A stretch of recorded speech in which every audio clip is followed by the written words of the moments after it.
Hello po mga kapatid, mapagpalang araw po sa ating lahat at sa ating dakilang Diyos sa mga makapangyarihan sa ngalan ng Panginoong Kristo. Mga kapatid, may isi-share din po ako sa inyo na bukod po kay Maestro Virgo na siya pong nagturo sa hanay ng Satorians about po sa panggagamot o paano po naging isang kumbatera ang inyong lingkod. Habang nag-aaral po ako kay Maestro Virgo, meron din pong isang kapatiran sa espirituwal na gumagabay din po sa akin mga kapatid. Tungkol naman ito mga kapatid kung paano po harapin o paano malalampasan ang sariling pagsubok. Isa po siya na mag-aaral din kay Maestro Virgo, pero sabi niya nga po, hindi siya hindi po siya binibigyan ng pagkakataon na matuto sa na maging isang kombatera. Kasi iba po pala ang plano ng ating Panginoong Diyos para sa kanya.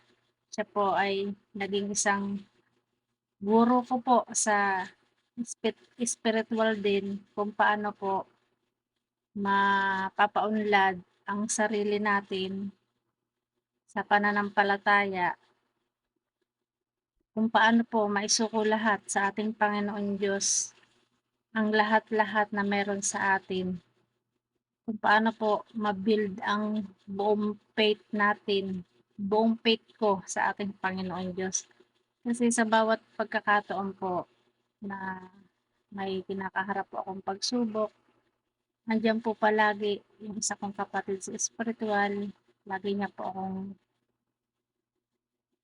ginagabayan, nag-uusap po kami palagi, nung time na hindi pa po ako buo, kung sa ano po ba, hilaw pa ako mga kapatid nun habang nag-aaral kay maestro.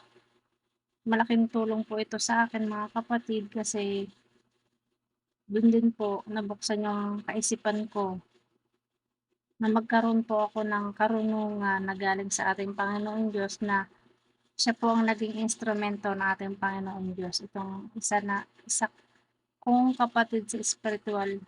Hindi ko na po siya i-mention kasi ayaw niya po kasing ipasabi yung pangalan niya mga kapatid. Ang mahalaga po sa kanya, nagawa niya po yung mission niya sa ating Panginoong Diyos at sa akin na natutuwa po siya na naging maayos naman po ang resulta ng lahat.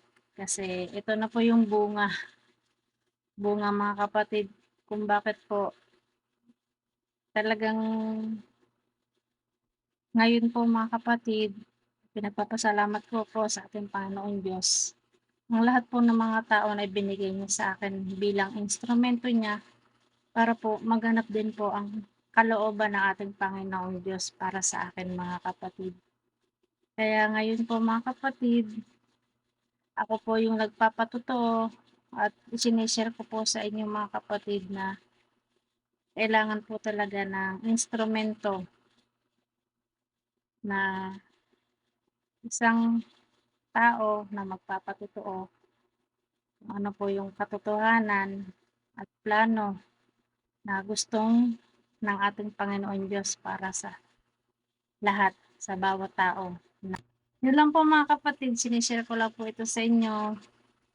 Salamat po. Bye po.